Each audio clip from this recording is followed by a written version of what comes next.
Manado. Nama saya Yehuda Suot. Umur 88 tahun 3 bulan. kira-kira sudah berapa tahun bergabung dengan Gereja Baptis Iman Manado?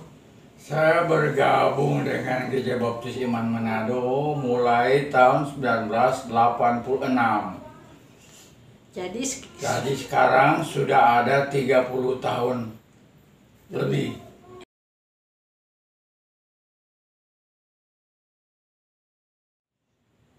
Kebetulan kami sekeluarga pindah-pindah tempat karena pekerjaan, mulai dari Manado sendiri, pindah di Bandung, Jakarta, Surabaya, Solo, Ambon.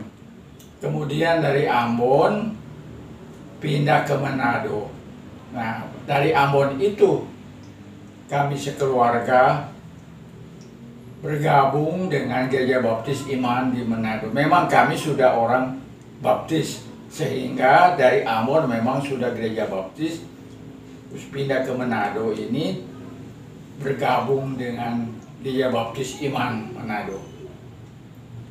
Keadaan pada waktu itu, sebetulnya Gereja Baptis itu sudah ada, tetapi ada hal-hal yang menurut pendapat saya agak beda-beda sedikit dengan gereja-gereja Baptis yang sudah alami saya di Jakarta, di Bandung, Surabaya, Solo, di Ambon, yaitu suasana jemaat kelihatannya belum begitu aktif di dalam menjalankan ibadah atau mengikuti persekutuan-persekutuan. Jadi belum terlalu fokus. Ada kalanya orang mengatakan saya sudah gereja di sini, kemudian mengatakan saya anggota di sana, saya anggota di sana. Jadi tidak pasti. Karena orang-orang tertentu saja memang sudah Gereja Baptis Iman, tapi ada orang mengatakan, oh saya anggota di sana, Gereja Baptis lain, kemudian jadi pindah, tidak pasti. Nah, itu hal yang menarik buat saya, sehingga waktu itu saya anggap itu perlu ada penegasan, perbaikan-perbaikan. Ada yang kelompok-kelompok berdoa di lain tempat, ada kelompok teling, ada kelompok karombasan, ada kelompok ini, kelompok itu, ada berapa kelompok. Namun setelah adakan pertanggungjawaban, artinya tanya jawab tentang itu, banyak kelompok-kelompok gereja yang tidak menjalankan secara baik dan benar tentang sekolah minggu itu, sehingga malah pada waktu itu tidak ada doa di gereja secara teratur, sehingga menganut saya ini perlu ada penegasan. Sehingga mulai saat itu saya mengusulkan supaya semuanya berdoa di gereja. Jadi memang berdoa di kelompok-kelompok itu baik, tapi nyatanya banyak kelompok-kelompok yang tidak begitu kontinu atau tidak jelas perjalanannya, sehingga mengakibatkan ya kurang teratur lah.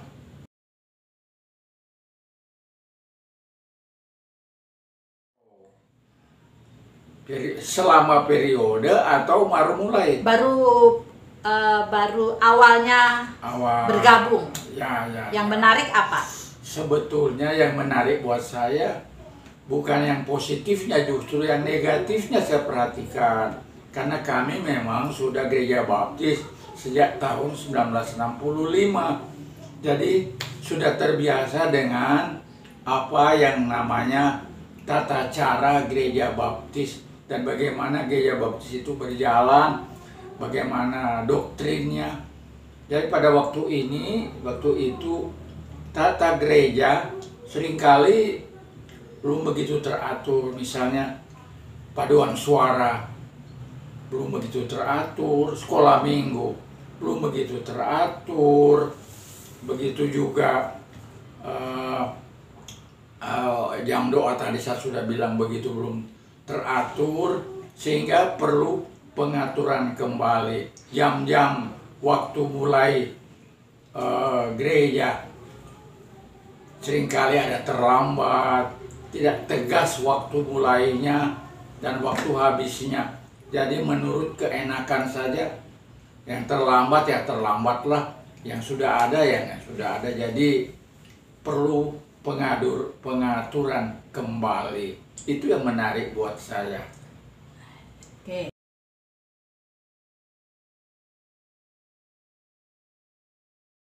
Wah, ini yang penting buat saya, harapan ke depan itu. Pertama, gereja baptis harus tegas, kebaktiannya harus tegas, jamnya berapa, dan tidak boleh menurut keinginan masing-masing terlambat atau tidak, tapi harus jam yang tepat. Itu masalah kebaktian mingguan.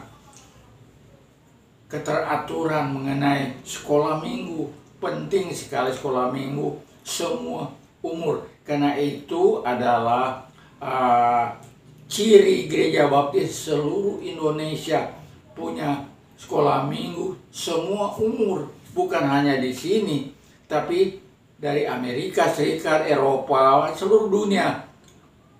Bahkan di Jawa, gereja baptis itu terkenal dengan sekolah minggu, bukan hanya anak kecil, tapi seluruh keluarga ada sekolah minggu.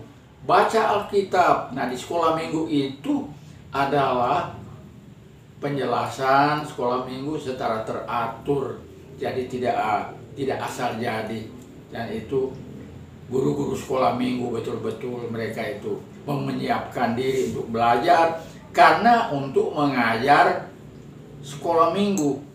Keteraturan itu membuat kita belajar Alkitab secara teratur. Jadi kita mengerti apa sesungguhnya, apa maksudnya Tuhan itu di dalam Alkitab, dan bagaimana kita menjalankan keinginan Tuhan itu. Seringkali kita hanya tahu tetapi tidak dapat mengerti atau tidak dapat menjalankannya, hanya asal tahu saja.